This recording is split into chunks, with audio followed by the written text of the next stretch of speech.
Well, thank you very much, Brock. Good morning, everyone. It's a hot day in Ottawa today, not only because of the heat, but because of the ideas. And I have to apologize. I did win the high school award in physics, but I haven't studied that since. But I know there's something about the preservation of energy. So given that hell has frozen over in Alberta, we clearly are getting the heat here.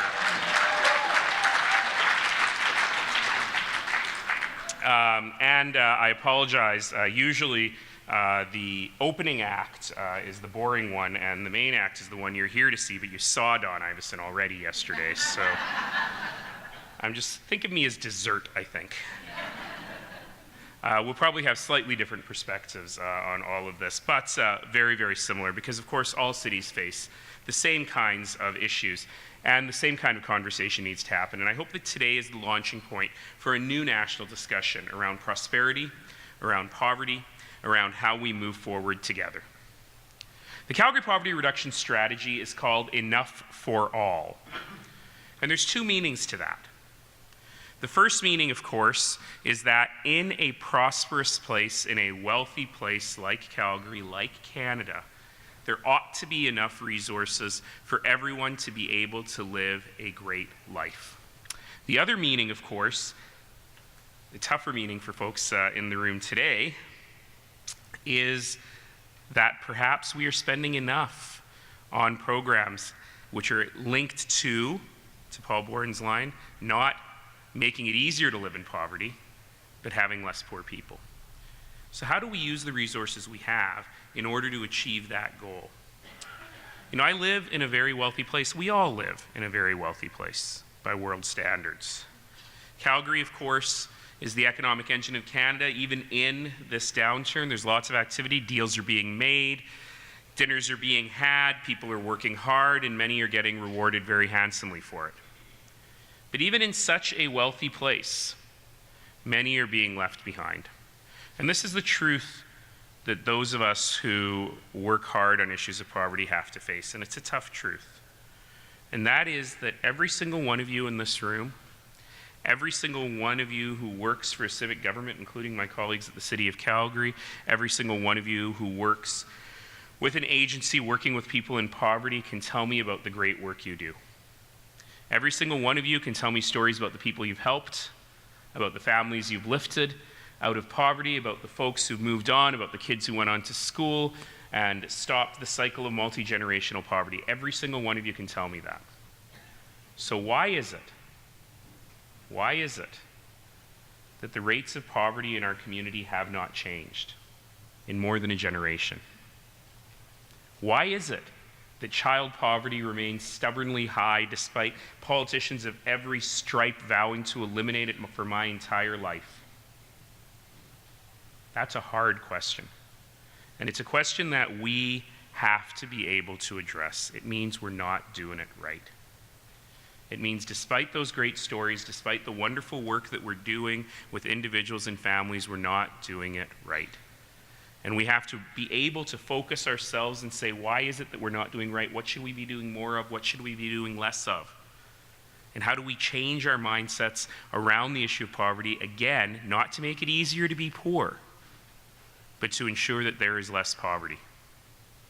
And a lot of this certainly is around government policy. And I'll talk a little bit more about that as we move forward a little bit, about the need to be brave in terms of thinking about government policy for those of us in government, to be brave. But I think that let's start with something I probably don't need to say to anybody in this room, which is that the continued existence of poverty in Canada is something that keeps me up at night, it keeps all of you up at night, and it should worry everyone in our community. You know, we can talk forever about what it means to be poor. I used to be a professor. I'm very good at semantic discussions. I hate them, but I'm good at them. What is the low income cutoff? Does that make sense? It's a terrible measure, we all know, but we all use it. Between 1 in 3, we think about 1 in 3 Calgarians live below that low income cutoff. That probably should shock you. A very smart person said to me the other day that poverty is all about context. It's about where you are and your ability to do the things you want to do and the things you need to do for your family. So what do we know? I'm a pretty data-driven guy. I believe that good government comes from evidence-based decision-making. And of course, we want to know as much as we can possibly know about data. So we know in Calgary, those living below LICO tend to be younger. They tend to be families with children, especially families run by a single parent. They can be recent immigrants. Certainly they can be people with disabilities. As you all know, most are working.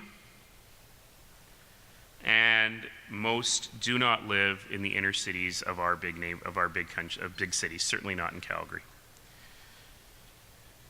So the poor are fully amongst us. They live in every neighborhood. They live in the suburbs. They're the single mom who can't find childcare. They're the mom and dad struggling to make ends meet to give the children the opportunities they deserve. They're the 11-year-old who spends her time looking after her younger siblings and doesn't have time to be a kid. They're the retail worker pulling in extra shifts wherever he can, just trying to make a little more money, which of course means extra hours away from their family. And of course, many, many, many Canadians are much closer to poverty than they know. Many, many, many of us are close to that cliff. Especially in a country and in a city like mine with high personal debt, every one of us is vulnerable, and it only takes one life event to push us over the edge. An unexpected illness, a layoff, something that a lot of people in Calgary are contending with right now, an unexpected bill. A friend of mine who works in the anti-poverty sector in the area of financial empowerment was in a terrible car accident recently. She got rear-ended. And she was telling the story on Facebook, because that's what we do now. And she said, I'm very sore, I'm going to need a lot of physio, and I got rear-ended by someone who doesn't have insurance. The reason I'm telling you this story is not to tell you about her horrible situation, but where she went from there, which shocked me.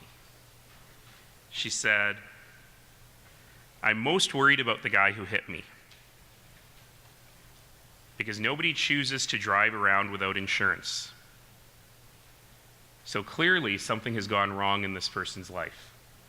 He's a day worker, he's working for cash, he needs that truck. Now that he's hit me, the truck's been impounded. He's never going to be able to get that truck out without proper registration and insurance. He doesn't have the money to do that. He's going to lose his job. So the fact that there was an icy road and he slid into me means that he is in a poverty trap he may not be able to escape. And I was touched by the empathy of the story. I'd be pretty mad at the guy if I were her. But I was also touched by the fact that that poverty trap exists in so many places where we just don't know where it is. I'm speaking to you as someone with lived experience in poverty. My parents came to this country in 1971, 2 months before the Progressive Conservatives were elected the government of Alberta.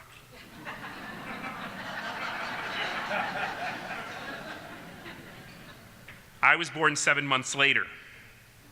I'll let you figure out the math. And of course, like many immigrant families, we worked hard, but we certainly had times of struggle.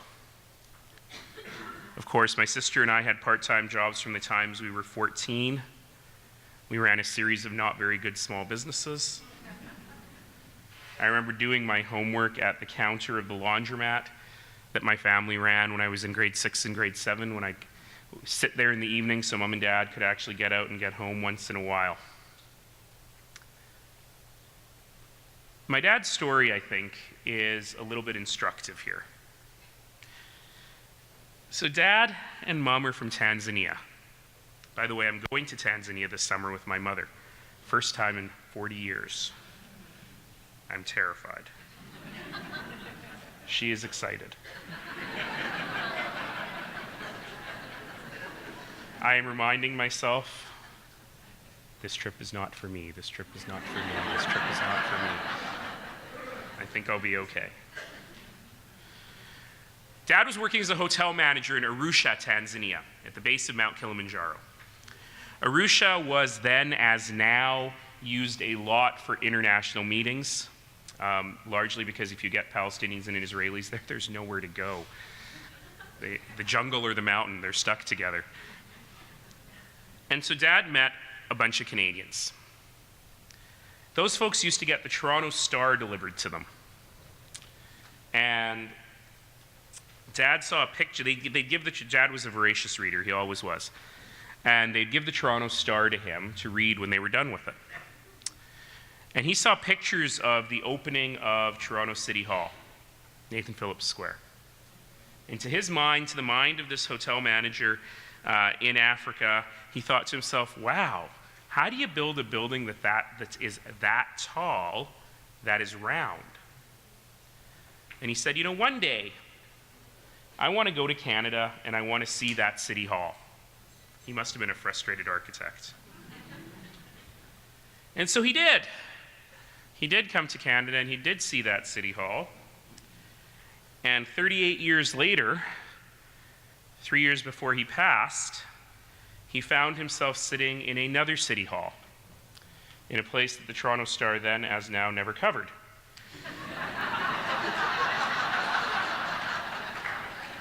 That would have been a better joke if I had said Globe and Mail. He found himself sitting in another City Hall watching his son being sworn in as mayor. It's a quintessentially Canadian story, isn't it?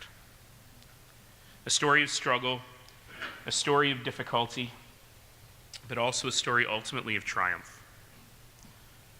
But it's not just an individual triumph. My sister and I both went to university. She's a pharmacist. I'm a politician, I guess. And our issues of poverty were very much issues of one generation.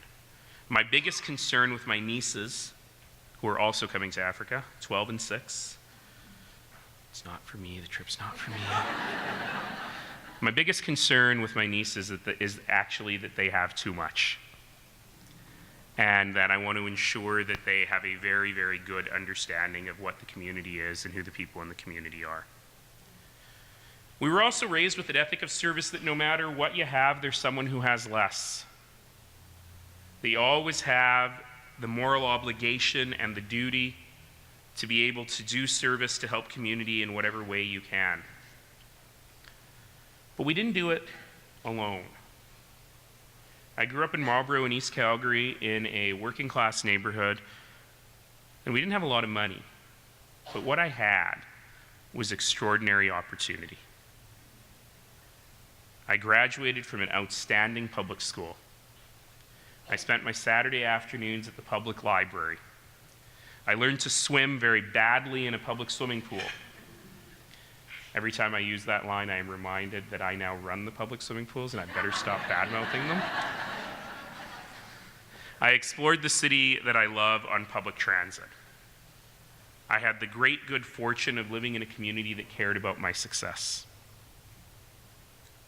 Because there is, in fact, one thing that makes Canada successful, one thing that makes my city successful. And that is not, in fact, the fact that there are carbon atoms in the ground somewhere nearby. National audiences are always very shocked when I tell them that the oil sands are not, in fact, located underneath downtown Calgary. The Calgary Tower is not actually an oil derrick. They are pretty far away. But the core of our success as a nation is that we have discovered a very simple truth. A simple truth that, I'm sorry to say, escapes too many in this broken world of ours. And that simple truth is just this: we're all in it together. Our neighbor's strength is our strength. Our neighbor's pain is our pain. The success of any one of us is the success of every one of us. And as a community, we have to continue to understand that that simple truth is the core of our success. If I'm being academic about it, I say that we figured out in Canada, particularly in Western Canada, that we need to be generous in sharing opportunity, that we need to invest in social mobility. What that really means is that we need to look after one another. When I first started working out of university, I moved to Toronto. I was working for a management consulting firm. I had a roommate. She was working at the same firm. We were at the same level. And after 1 year of being at that firm, we both got a raise. And I remember standing with her, waiting to go to a concert on the Danforth, at a pizza, eating a slice of pizza before the concert. And you know, you're not supposed to talk about your money and your raises, right? And I looked at her and I said, "So, did you get good news today?" And she said, "Yeah." And I said, "You know something? I was just thinking about something. I'm 22 years old, and with the raise that I just got, I now make more money than my dad ever made in his life." And she looked at me and she said, "Me too." And then I said, "Why are we eating pizza on the street corner?" Shouldn't we be celebrating that more? But again, this girl who came from a rural area in Essex County in southwestern Ontario, and me from an immigrant family in East Calgary were examples of that kind of social mobility.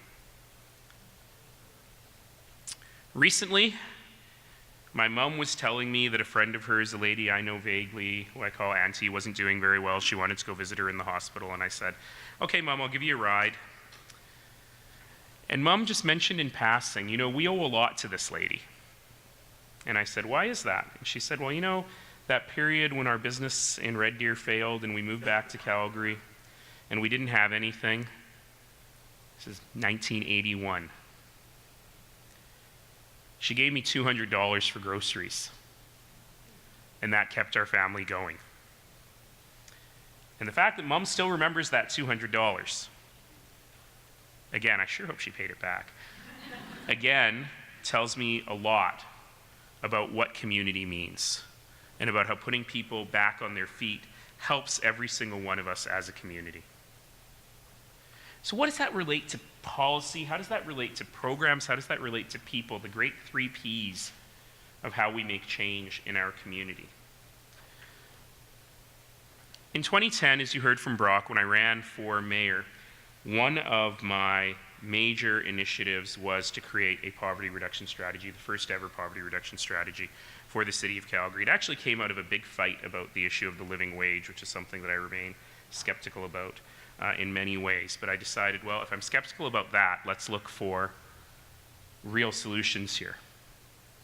So working with the United Way, we brought people together in a roundtable on poverty. And I only had 2 criteria for sitting on that steering committee. And the 2 criteria were you had to be smart and you had to care. Beyond that, I didn't care. And we pulled together this remarkable group of people from every sector to come and talk about poverty. I wanted a big idea. I said, you know, in the area of homelessness, housing first is the big idea. And that's what I want in poverty, because I started by saying what we're doing now isn't working. And of course, I was challenged back by people in the sector saying it's complex, it's bigger than money, it's bigger than homelessness, it's bigger than social problems and economic problems, it's bigger than problems of opportunity, it's not a city issue. And I said, go and think. Go and think about big ideas. And what we came back with was not one big idea, but several big ideas linked by that concept that I spoke about earlier. We're all in it together. I really encourage you to read the report. Enough for All. I think it's a remarkable piece of work, and I'm very happy that Vibrant Communities Calgary has taken on the job of implementing it and stewarding it through the whole thing. So thank you, Vibrant Communities Calgary.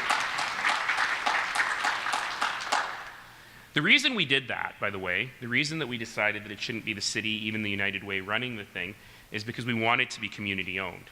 I'm still paying for the darn thing, but living in the community, I think, is a big thing. And I don't want to get into all the detail of Enough for All. Certainly, you can all read it and talk about it more at the roundtables. But I do want to talk about the 4 goals. And the 4 goals are that every Calgary community is strong, supportive, and inclusive. It's a geographic goal. 2, that everyone in Calgary has the income and assets needed to thrive. 3, that everyone in Calgary can easily access the right support services and resources. And 4, that Aboriginal people are equal participants in Calgary's prosperous future. I won't get into the 4th one very much because I think you had an excellent, I'm told you had an excellent set of remarks from Mayor Iveson yesterday, and he focused a lot on this issue. So what he said, also Calgary. Actually, a bigger deal in Edmonton for various demographic reasons, but also Calgary. When I read the report, I actually think out of those 4 goals come 3 critical parts of the poverty solution, if I can call it that. Putting people in community first, doing business differently, and always collaborating with the end goal of elimination of poverty at the forefront of our minds. When we put people in community first, we do a bunch of different things. I don't know what those different things are because I'm missing a page, so I'll just tell you about them. I actually never, ever, ever speak with notes, and on this particular issue, I said this is so important that I do not want to mess this up, so I actually really have notes, which I'm sort of, kind of, maybe, okay, I'm on bullet point 3 of 19 pages, so I don't know what's in these notes. But it really is about putting people at the center of the work that we do. But I want to talk about that second one a little bit about business.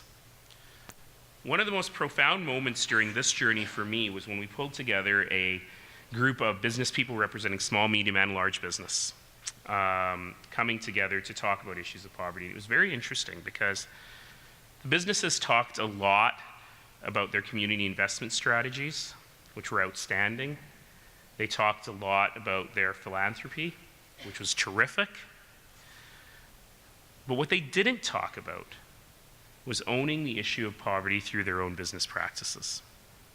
And to me, this was an important thing and a message that I repeat constantly when I'm speaking to business, that you have a role, not just in giving money, not just in supporting great agencies, but in encouraging wealth creation in our community. And so I always tell business, small and large, that there's a few things they can do. Number 1, and particularly important for my city, I tell them to go back to their human resources departments as soon as they're done hearing me talk and say, have we removed 2 dirty words from our hiring criteria? And those 2 dirty words, of course, are Canadian experience.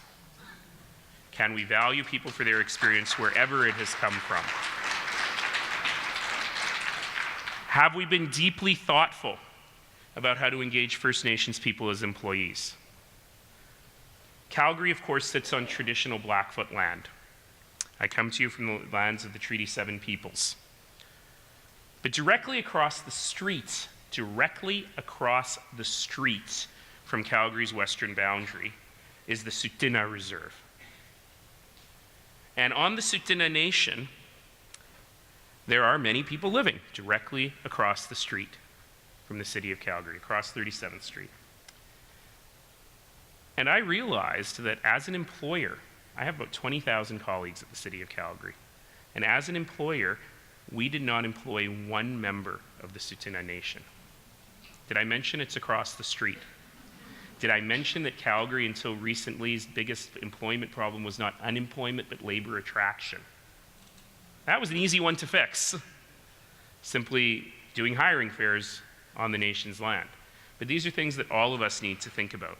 Of course, we also have to identify meaningful employment opportunities for those with disabilities and allow for flexible employment schedules, helping to accommodate needs such as childcare.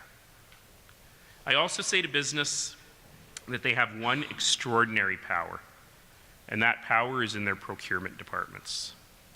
So I always say to business, have you thought deliberately about ensuring that your purchasing processes are fostering the creation of wealth-creating entrepreneurs in our community? Everything from catering to office supplies to janitorial supplies. Have you thought about how your contractors and the people from whom you purchase supplies are creating wealth in our community? And can you do that? And by the way, you can do that by spending what you're spending today, but in a much more thoughtful manner. And my friends at Momentum and Vibrant Communities Calgary have given me another example of things business can do, which I will add to my list, that I never thought of before. You will all laugh because it's so obvious, but it was an eye-opener for me. Making sure you pay only by direct deposit. Crazy, right? But that means that you're ensuring that your employees have access to good banking services. And that means that having direct deposit, offering flexible payday advances in your own company, and perhaps automatic savings enrollment plans keep your employees out of the clutches of predatory lenders. So simple. Doesn't cost business a thing, but makes a huge, huge difference in people's lives. I've also been reaching out to financial institutions. I have a particular bee in my bonnet, thanks to Momentum and Vibrant Communities Calgary, about predatory lending. And certainly our city has attempted to use what limited mechanisms we have to limit the proliferation of these predatory lenders. However, I will tell you that the champion of that work was just elected to the legislature. So I look forward, write this down, Jeff. I look forward to Alberta being a leader in provincial regulation of the payday loan business and in ending predatory lending policies once and for all. However, this stuff only exists because there's a need for it. This stuff only exists because there's a need for it. If you are a micro-entrepreneur and you have no access to other lines of working capital, if a shipment of mangoes comes through your grocery store, you have to buy it right then and there. And we have to figure out ways to make sure that people have access to the credit facilities that they need. It just may be as simple as your payday doesn't match your landlord's rent schedule. Business can help with that by shifting the payday, by allowing for payday advances. But small businesses and micro-entrepreneurs also need help, and I've been calling upon financial institutions across this country to figure that out. Before I was a professor of business, I was a management consultant. I worked a lot with retail banks. There are ways to offer these products at low cost to markets that need them. We've seen a little bit of movement on this from the big five banks, but we've seen tremendous movement from the credit union sector. And I want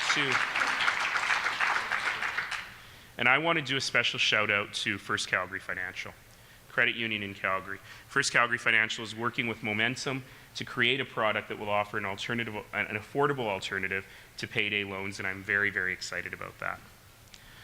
As you all know, financial institutions also have an important role to play in helping people build assets and creating asset building projects. In fact, I was just sitting down with one of the senior executives of one of the big five Canadian banks, and this was her big goal. She said, we are building in programs to encourage people to save, particularly to help people so that if they've got a little bit of savings, a little bit of cushion, then they can stay out of the hands of those payday lenders, and I think that's pretty cool. Municipal government has a role to play here as well. We can use our land use rules, for example, to stop the proliferation of payday loan businesses. We can invest in collaboration in community hubs. We can review our own hiring processes. I want to talk just for a moment, if I may, about the community hubs. This is one of those big ideas in the Enough for All strategy. When I talked about access to information and knowledge, enough for all. In many cases, there are programs, there are agencies that are already doing good work, but people have no idea they exist. And so creating physical spaces that are community hubs where people can access all information is really important. The first one of these opened across the C-Train platform from City Hall. It's called The Source. The lead agency of The Source is actually the Calgary Police Service, who realized that so much of the work they're doing could be prevented if people had access to community resources. So The Source is actually a place right on the C-Train platform where you can walk in, different agencies physically have staff there.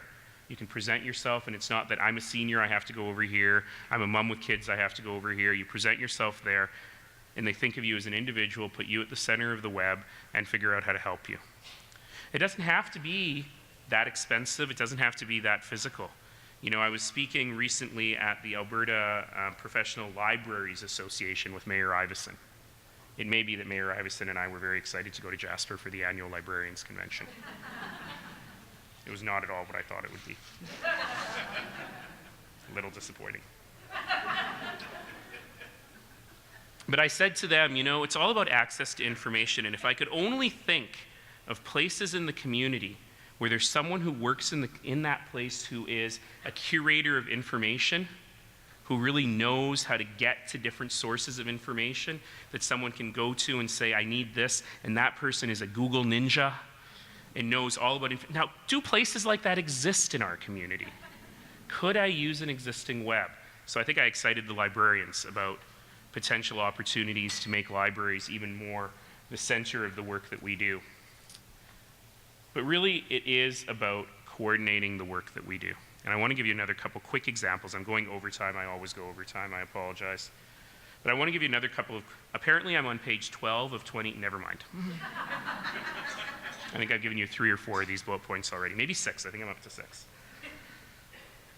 I want to give you a couple examples from the city of Calgary about coordinated effort.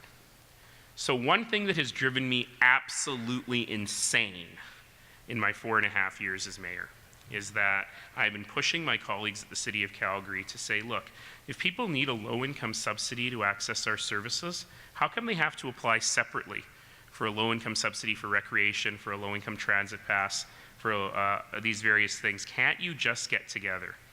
4.5 years they've been working on this project.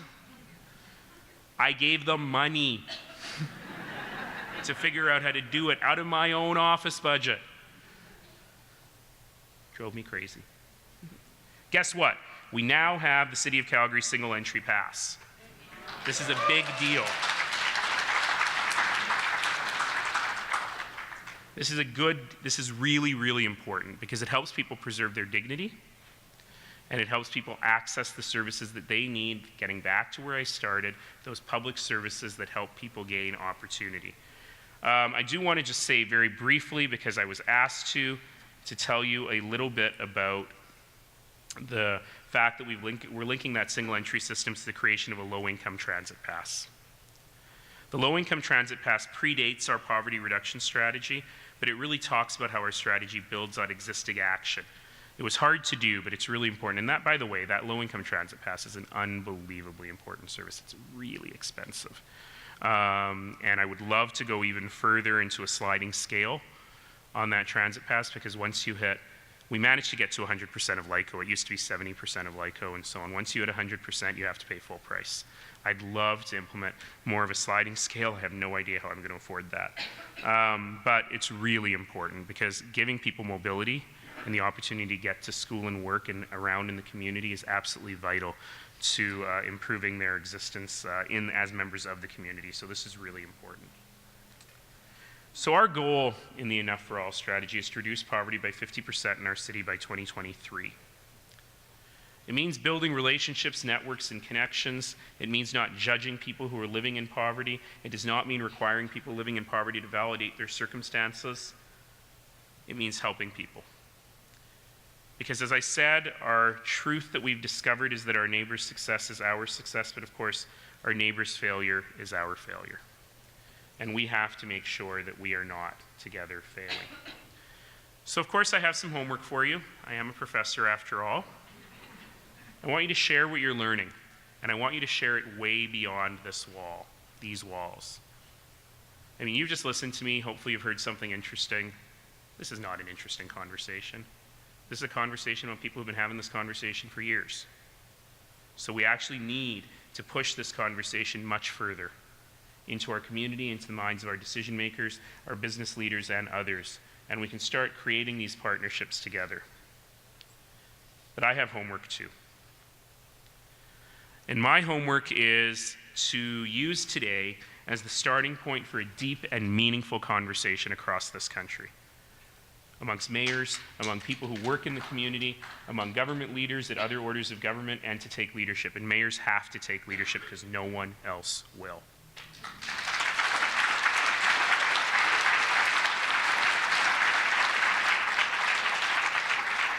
The most frustrating part of this whole thing, and this is not in my notes, but I'm saying it anyway, the most frustrating part about this whole thing is we know what the answers are. We know what the answers are. And a lot of the answers have to do with very significant and brave changes to federal government policy. How many years ago was the experiment in Dauphin, Manitoba. Older than me. And we know what it works. And yet we still have a party yesterday coming out in favor of the middle class, talking about increased child tax benefits and so on, which all makes sense, but not taking that brave step about talking.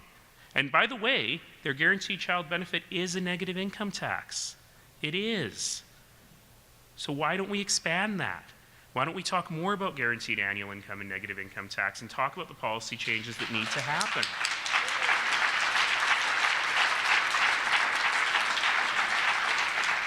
But again, someone has to lead that conversation. And I pledge to you that my fellow mayors and I will take leadership in this conversation because we have to, and we will.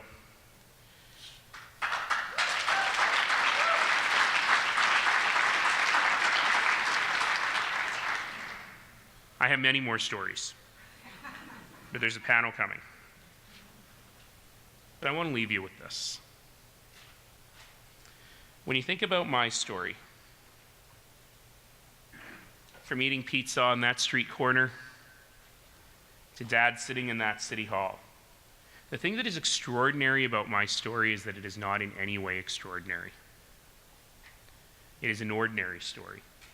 An ordinary story about an ordinary family, but an ordinary family that was supported extraordinarily by its community. And really, that is the promise of our country. The promise of our nation is just this, that every single person in every single corner of this nation, regardless of their circumstance, regardless of where they come from, regardless of what they look like, regardless of how they worship, regardless of whom they love, that every single person in every single corner of this country deserves the chance to live right here, right now, a great Canadian life. That is the promise of our community. That's what you fight for every single day. That's what I fight for every single day. And I want to say thank you for the work you do. Thank you for fighting for that promise every single day. We got a lot more work to do. Thank you all.